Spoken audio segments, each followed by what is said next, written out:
Good afternoon, everyone. Let's start within 2 minutes. Let everyone come. Okay, let's start good. Meanwhile, send your attendance. Recording. Screen is visible to everyone. Yesterday we learned about Nawabs become Nawabs, then expansion of company rule. We studied about residents, followed by subsidiary alliance, and finally we saw direct military attack, direct military confrontation with Mysore. And finally, there were 4 Anglo-Mysore wars. And finally, 1799, when company ultimately wins, Tipu Sultan dies during the war of Serengipatnam when he was defending the capital. Fine. Mysore was placed under former ruling dynasty of Wadiyars and subsidiary alliance was imposed on them. Clear? अब आते हैं Marathas. 1761 battle of Panipat discuss की थी मैंने class 7th में आपके साथ, याद है? राइट, नहीं याद है तो भी बताती हूँ। मराठास की जो थर्ड वॉर थी, battle of Panipat, sorry the third battle of Panipat थी, Marathas were defeated, right? And with that defeat जो मराठास का ड्रीम था दिल्ली को रूल करने का, वो शैटर हो गया, टूट गया था। ठीक है, अब क्या हुआ, थोड़ा सा ऑर्गेनाइजेशनल स्ट्रक्चर में चेंज आया मराठास से। ठीक है,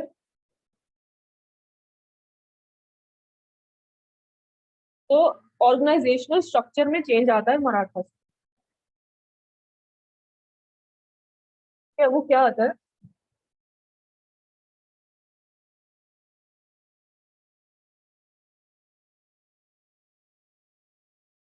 मराठास डिवाइड हो जाते हैं डिफरेंट स्टेट्स में। ठीक है, डिफरेंट स्टेट्स में वो प्रेजेंट हो जाते हैं, जैसे ग्वालियर, सतारा,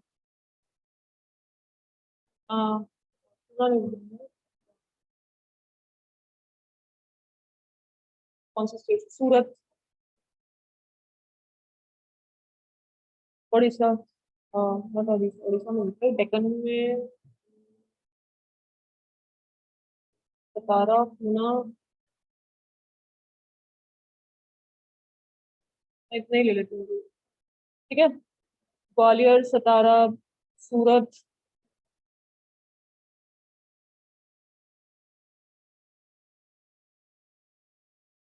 नासिक। ठीक है, मराठास यहाँ पे डिवाइड हुए हैं, इन एरियाज में जाके सेटल हो गए हैं। ठीक है, these are being headed by chiefs, इनको सरदार बोलते हैं, नॉट सिक्स बट चीफ वाले सरदार। ठीक है, इन सबका एक एक चीफ है। ठीक है, और वो चीफ जो है वो सर्टन डायनेस्टीज के हैं। सिंधियाज ग्वालियर में सेटल हो गए थे। ठीक है, भोसलेस, गायकवाड्स। सिंधिया, ज्योतिरादित्य सिंधिया का नाम सुना है किसी ने? Has anybody heard of name Jyotiraditya Scindia? ये बहुत न्यूज में था last year. Is a well known politician है वो, तो वो ग्वालियर से ही बिलोंग करते हैं, सिंधिया फैमिली से।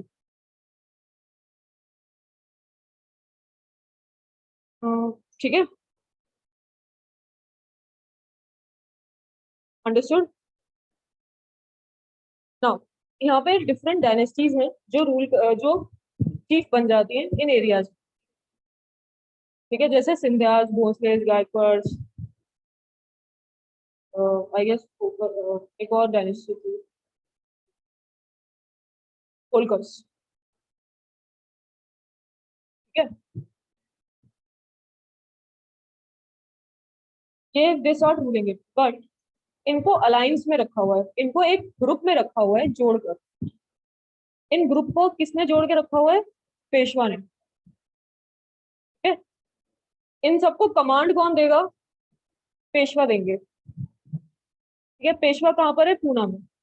पुणे में जिसको बोलते हैं, पूना बोलते थे पहले पुणे को। ठीक है, दे आर होल्ड इन कॉन्फिडरेंसी। कॉन्फिडरेंसी मतलब उनको एक साथ रखा हुआ है, एक अलायंस में रखा हुआ है। कॉन्फेडरेसी बोलते हैं उसको, जब हम एक ग्रुप को होल्ड करके रखते हैं। ठीक है, ऐसा समझो एक क्लास है, मैंने क्लास को 4 ग्रुप्स में डिवाइड किया। ठीक है, हर ग्रुप का एक ग्रुप लीडर होगा, हर ग्रुप का एक ग्रुप लीडर होगा। ठीक है, इन सबको, इन सारे ग्रुप लीडर्स को मैंने, या इन सारे ग्रुप्स को एक टीचर ने होल्ड किया हुआ है। एक टीचर के कहने पे वो चल रहे हैं। वो टीचर कौन हुए? पेशवा। और ये ग्रुप कौन हुए? ये स्टेट्स, मराठा स्टेट्स। ठीक है, बात समझ आई कि जितने चीफ्स हैं ये सारे ग्रुप लीडर हैं। हमारा ग्रुप लीडर सिस्टम फॉलो करते थे ना हम, स्कूल में, याद है? अल्टीमेटली अल्टीमेटली जो इंस्ट्रक्शन है वो कौन देती थी? टीचर, है ना। ग्रुप लीडर्स के पास अपनी पावर्स थी, बट वो भी किसके अंडर है? टीचर के अंडर है ना वो भी, तो ग्रुप लीडर्स भी। तो वो टीचर होते थे पेशवा। ऐसी इनकी ऑर्गेनाइजेशन थी मराठास की। ये हुआ आफ्टर 1761।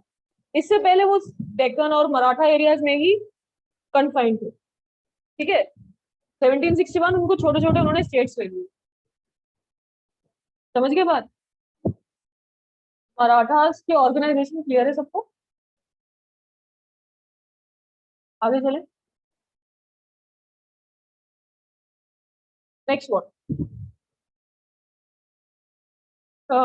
महाजी सिंधिया थे। महाजी सिंधिया और नाना फडणवीस, ये लोग काफी इम्पोर्टेंट 2 लीडर्स थे, मराठा सोल्जर्स थे और स्टेट्समैन, पॉलिटिकल लीडर्स थे, 18 लेट 18th सेंचुरी। ठीक है, अब मराठास को भी सीरीज ऑफ वॉर्स के थ्रू ही सप्रेस किया गया था। ठीक है, again Marathas were not giving, not acknowledging the power of the company, उनको राइट्स नहीं देना, उनके ट्रेड में इंटरफेयर करना। तो मराठास के साथ भी सेम प्रॉब्लम आ रही थी जो मैसूर के साथ आ रही थी। ठीक है, तो उनके साथ भी सीरीज ऑफ वॉर्स लड़नी पड़ी कंपनी को। ठीक है, फर्स्ट वॉर में कोई क्लियर विक्टर नहीं था। हम बच्चे ये नहीं कहते कि वॉर ड्रॉ हो गई, वॉर नेवर ड्रॉज, कोई क्लियर विक्टर नहीं। ठीक है, 1782, नो क्लियर विक्टर।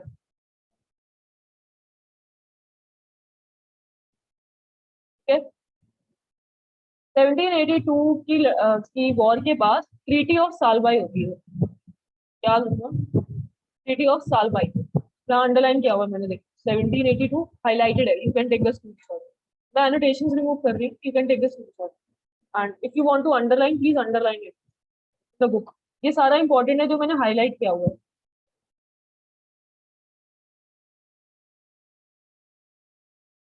ठीक है, 1782 में ट्रीटी ऑफ सालबाई होती है between Britishers and Maratha kingdoms, between Peshwas, basically Peshwa के बीच में। ठीक है, क्योंकि पेशवा रिप्रेजेंट कर रहे हैं मराठा को। फिर होती है सेकंड एंग्लो मराठा वॉर, 1803 से 1805। अब इस टाइम पर ब्रिटिशर्स बहुत सारे फ्रंट्स पे लड़ रहे हैं, मतलब वो एक लड़ाई नहीं लड़ रहे, वो बहुत सारी लड़ाइयां लड़ रहे हैं। और इस टाइम अगर आप पीरियड देखो तो वो ऑलरेडी मैसूर के साथ भी इन्वॉल्व थे, है ना। 4 वॉर्स उससे पहले, 1799 से पहले 4 वॉर्स हो चुकी थी मराठा के साथ, मैसूर के साथ, सॉरी। यहाँ देखो, देखो जिस टाइम पे ट्रीटी ऑफ सालबाई हुई है वो ऑलमोस्ट इस पीरियड में हुई है। वो ऑलरेडी मैसूर के साथ इन्वॉल्व है। ठीक है, सो बहुत सारे फ्रंट्स पे इस टाइम कंपनी लड़ रही है। तो सेकेंड एंग्लो मराठा वॉर के टाइम यही हुआ। ठीक है, ब्रिटिश इस टाइम पे उड़ीसा गेन करते हैं। ठीक है, northern Yamuna, north of Yamuna river, Agra और दिल्ली को कैप्चर करते हैं Britishers during the second Maratha war. Again no result, second Maratha war का, सेकेंड एंग्लो मराठा वॉर का कोई रिजल्ट नहीं था।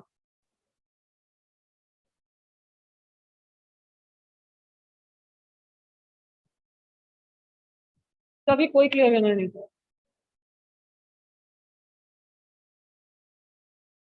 ठीक है, finally third Anglo Maratha war होती है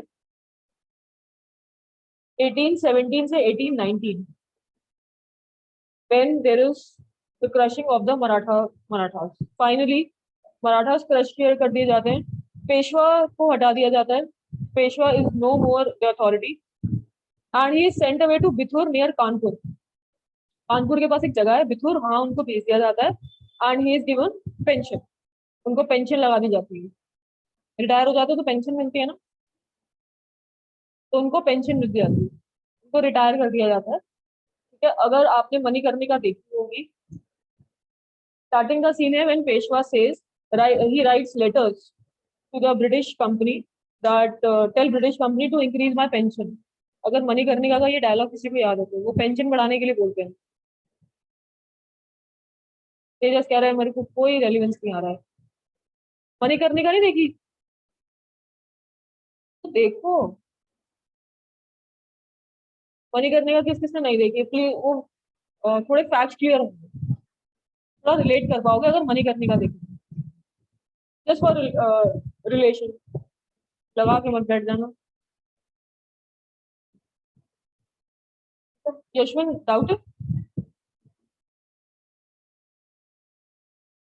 कंपनी के पास पूरा कंट्रोल आ जाता है south of Vindhyas. Vindhyan range जो है मिडल वो कहा जाता है, वो डिवाइडिंग नेचुरल बैरियर है between north India and south India, जो विंध्यन रेंज है. ठीक है, विंध्यन रेंज है मध्य प्रदेश में. ठीक है, वो कहा जाता है वो नॉर्थ और साउथ का डिवाइड है, नेचुरल डिवाइड है. कंपनी का विंध्यन रेंज के नीचे यानी साउथ इंडिया पे ऑलमोस्ट पूरा कंट्रोल आ गया. विंध्यन रेंज के नीचे, ऊपर नहीं, ऊपर के लिए भी आगे करेंगे, प्रोसेस स्टार्ट हो जाए. Claim to paramountcy. अच्छा, मराठास क्लियर है, वॉर्स विद मराठास सबको, everyone fine. Claim to paramountcy. Claim मतलब मैं क्लेम करती हूँ, मतलब मैं कहती हूँ मैंने क्लेम किया है ना. कंपनी क्या क्लेम करना शुरू करती है. व्हाट कंपनी डज, हम देख रहे हैं कि अर्ली 19th सेंचुरी में कंपनी एग्रेसिव पॉलिसी यूज कर रही है, बहुत एग्रेसिव हो रही है टेरिटोरियल एक्सपेंशन करने के लिए, मतलब टेरिटरीज कैप्चर करने के लिए. The company is following an aggressive policy. बहुत एग्रेसिव हो रही है ना, 3 वॉर्स लड़ रही है back to back with a particular state, तो ऐसे कैप्चर हो जाए, है ना, टेरिटोरियल एक्सपेंशन हो जाए. राइट, तो क्या हुआ, अंडर लॉर्ड हेस्टिंग्स, ये गवर्नर जनरल थे 1813 से लेकर 1823. जब आगे एडमिनिस्ट्रेशन पढ़ाऊंगी तो बताऊंगी गवर्नर जनरल क्या होते हैं. ठीक है, अभी ये समझो कि पूरी कंपनी के हेड है. ठीक है, लॉर्ड हेस्टिंग्स के अंडर एक नई पॉलिसी इंट्रोड्यूस होती है, पॉलिसी ऑफ पैरामाउंसी. ठीक है, न्यू पॉलिसी ऑफ किसके अंडर इनिशिएट हुई, आपको याद रखना है, लॉर्ड हेस्टिंग्स. अंडरलाइन करो इसको, अंडरलाइन और हाईलाइट इट और take this picture, please underline this. अब कंपनी क्या कहती है इस पैरामाउंसी के अंदर, कंपनी क्लेम कर रही है that it's authority was Paramount और सुप्रीम. कंपनी की जो अथॉरिटी है वो पैरामाउंट है, Paramount means it's supreme, it can not be challenged, it cannot be challenged. The powers, the authority of the company is supreme. ठीक है, further it says its power was greater than that of Indian states.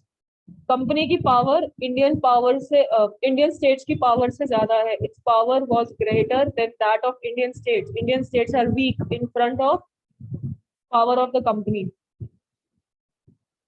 ठीक है, further it says in order to protect his interest, company अपने interest को protect करने के लिए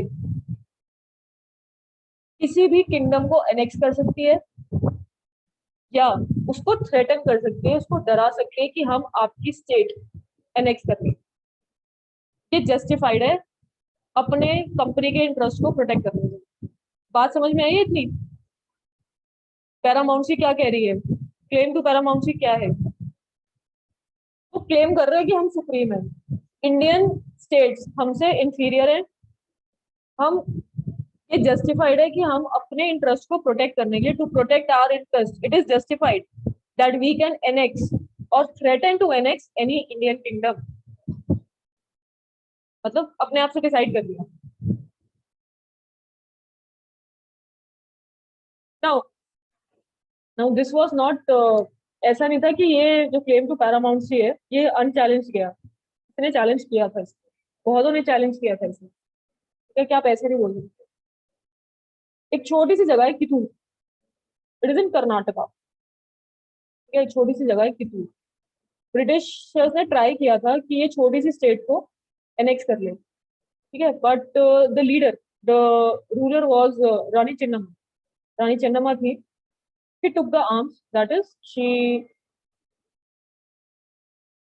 उन्होंने हथियार उठा लिए and she led an anti British resistance movement, उन्होंने ब्रिटिशर्स का रिवोल्ट करना स्टार्ट किया।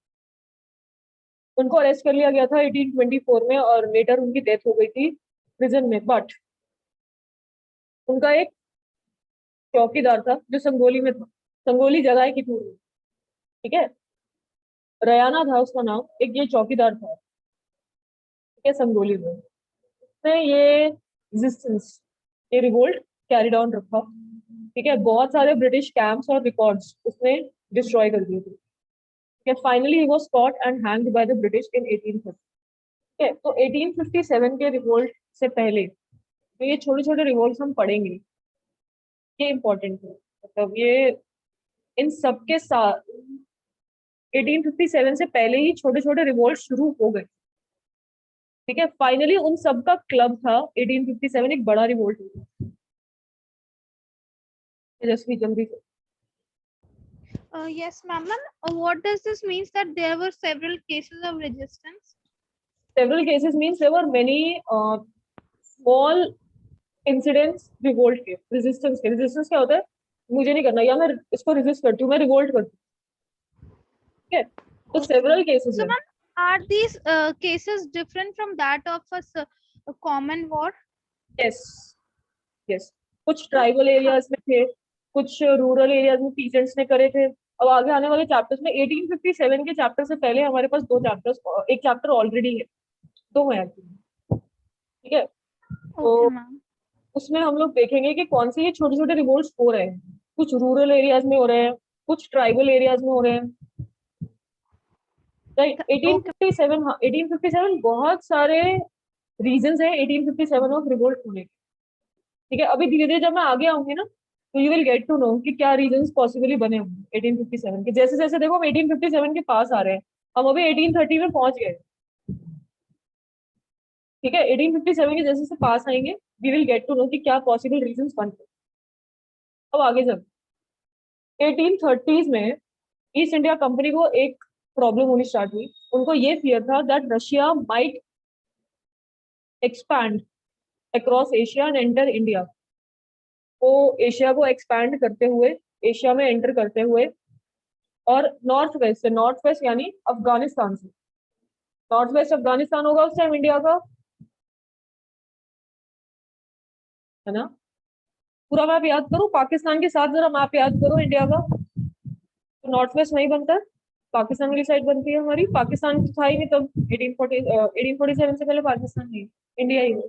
सो it can enter via Afghanistan, Russia can enter via Afghanistan to India.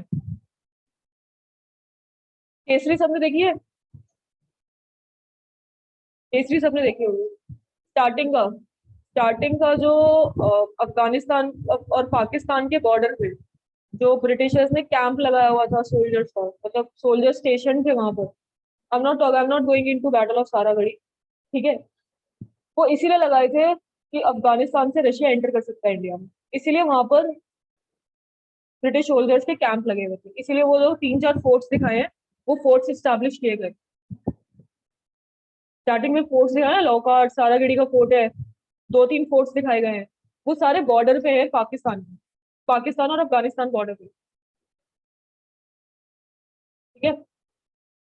इस फियर की वजह से उनको नॉर्थ वेस्ट पे कंट्रोल करना था, नॉर्थ वेस्ट इंडिया में, इसीलिए उन्होंने सिंध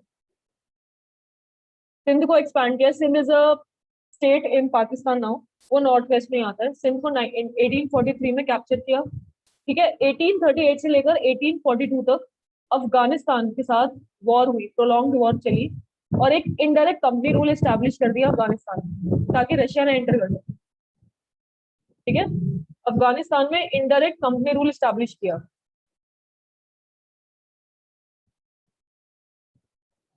एक इनडायरेक्ट रूल है,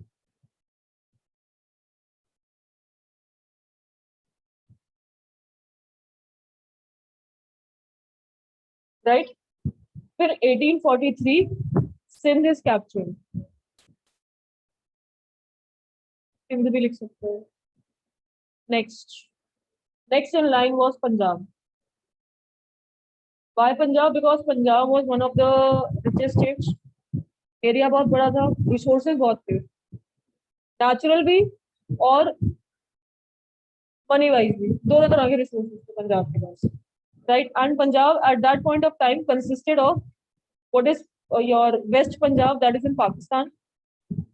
ईस्ट पंजाब सबको पता है इंडिया में है। East Punjab present states of Haryana and Himachal. And you will be surprise to know, जो वेस्ट पंजाब है ना, वो पाकिस्तान का 50% एरिया बनता है। तो सोचो कितना बड़ा प्रोविंस है ये, कितना बड़ा एरिया है।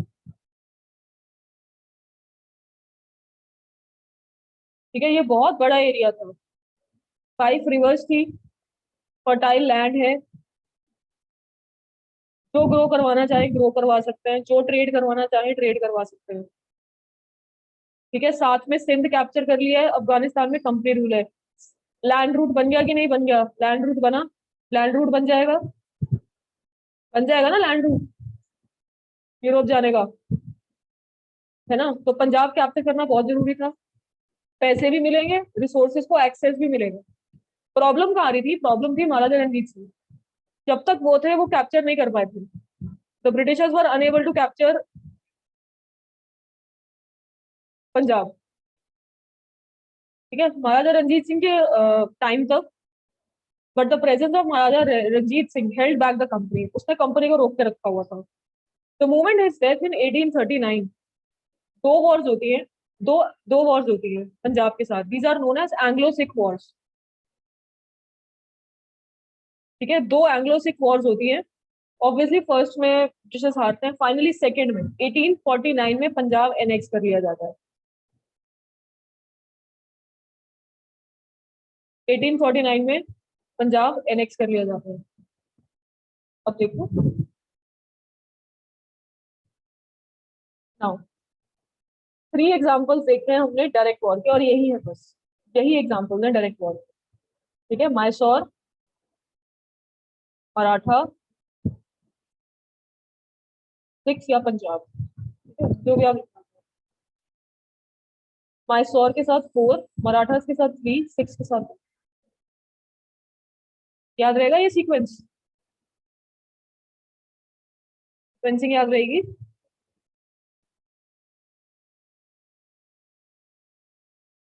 सीक्वेंसिंग याद रहेगी? जल्दी से अगला एक कॉन्सेप्ट समझा देती हूँ, ये स्क्रीनशॉट ले लो या लिख लो कहीं पे, if you want to write please write it down somewhere.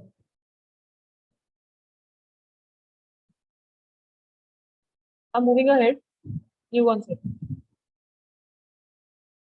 जो लास्ट वेव ऑफ एक्सपेंशन आता है, जैसे अभी कह रहे ना कोविड की थर्ड वेव आएगी, हमें पता नहीं ना कोविड की लास्ट वेव कब होगी, वी डोंट नो, है ना। बट हमें ये पता है कि एक्सपेंशनिस्ट पॉलिसीज की लास्ट वेव कब आई थी, लॉर्ड डलहौजी के अंडर। डलहौजी सब गए हैं, कोई ना कोई डलहौजी का नाम सुना होगा, हिल स्टेशन है, वो लॉर्ड डलहौजी नहीं बनाया है। ठीक है, वो लॉर्ड डलहौजी नहीं बनाया था। जो फाइनल एनेक्सेशन हुई है, फाइनल लास्ट फेज जो एनेक्सेशन का था, वो लॉर्ड डलहौजी के अंडर हुआ था। जो गवर्नर जनरल थे 1846 से लेकर 1848 से लेकर 1856 तक, बिफोर द रिवोल्ट ऑफ 1857।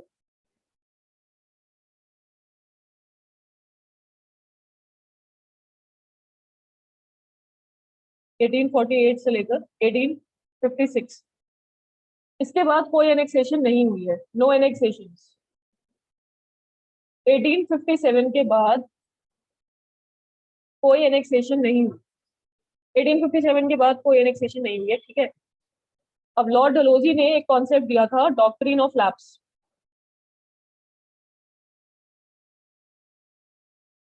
ठीक है, ये एक डॉक्यूमेंट है, वैसे डॉक्यूमेंट का मतलब एक डॉक्यूमेंट होता है, बट उन्होंने एक मेथड दिया था एक्सपैंड करने का ब्रिटिश पॉलिसी, ब्रिटिश टेरिटरीज को, ठीक है, एक्सपेंशन करने का, इंडियन स्टेट्स को कैप्चर करने का. Now this doctrine of lapse says if any Indian state fails to have a natural male hire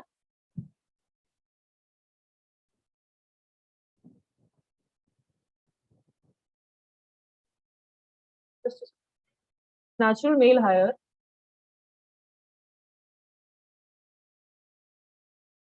his territory will be annexed. Annexed मतलब उनकी टेरिटरी ले ली जाएगी, और ऑब्वियसली किसके पास जाएगी, ब्रिटिश. इसका मतलब ये हुआ किसी भी इंडियन स्टेट के पास नेचुरल मेल हायर नहीं है. Natural male heir means natural son नहीं है, नेचुरल सन जिसका डीएनए सेम हो, नेचुरल सन नहीं है. ठीक है, यानी एडॉप्टेड सन नहीं होना चाहिए, डॉटर नहीं होनी चाहिए. डॉटर को नहीं दे सकते आप अपना किंगडम, एडॉप्टेड सन को नहीं दे सकते, ना सन इन लॉ को दे सकते. बात समझ में आई? अगर इनमें से कुछ भी होगा तो आपका किंगडम एनेक्स कर लिया जाएगा.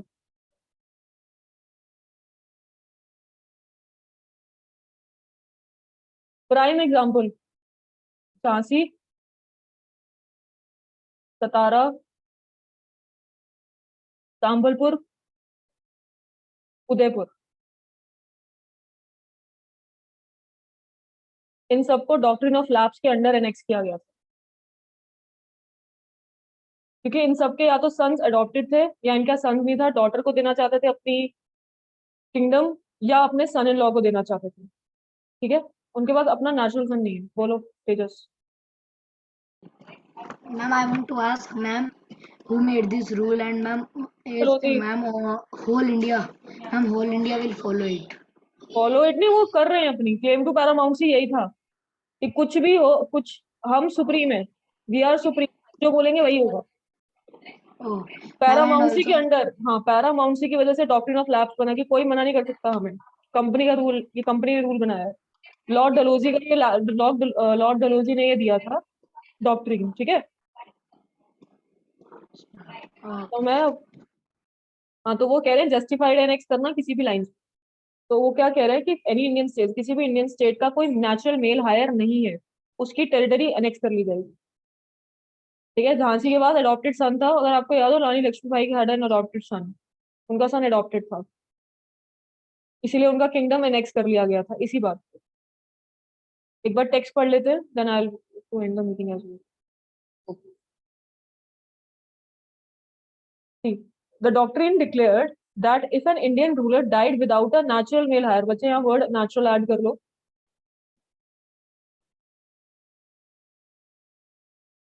वो बिना नेचुरल मेल हायर के मर जाते हैं, या अपनी, उनके पास कोई नेचुरल मेल हायर नहीं है, उनका किंगडम लैप्स कर जाएगा. ठीक है, लैप्स करने का मतलब है उनका किंगडम पार्ट बन जाएगा कंपनी की टेरिटरी का. ठीक है, कंपनी के पास जो टेरिटरीज है उनका पार्ट बन जाएगा. ठीक है, यानी आपके पास अडॉप्टेड सन नहीं होना चाहिए, आप अडॉप्टेड सन को अपनी नहीं दे सकते किंगडम, ना अपनी डॉटर को, ना अपने सन इन लॉ. ठीक है, सतारा, संबलपुर, उदयपुर, झांसी, नागपुर.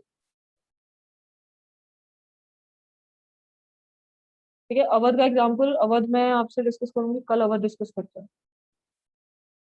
ठीक है, let's discuss Awadh tomorrow. Was all for the day. See you tomorrow everyone.